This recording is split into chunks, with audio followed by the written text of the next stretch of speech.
Hi, my name is Donita, and I never knew EFT could have so many breakthroughs.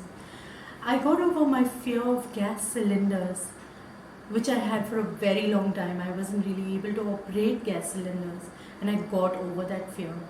But what it made me realize was that getting rid of that fear of gas cylinders even brought out a vibrancy within me, an excitement within me. So I felt that one fear is connected to another fear.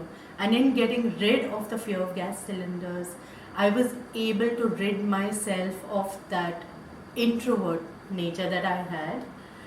And I'm so happy, and I thank everybody present at this seminar, and especially Ranga, for helping me with this.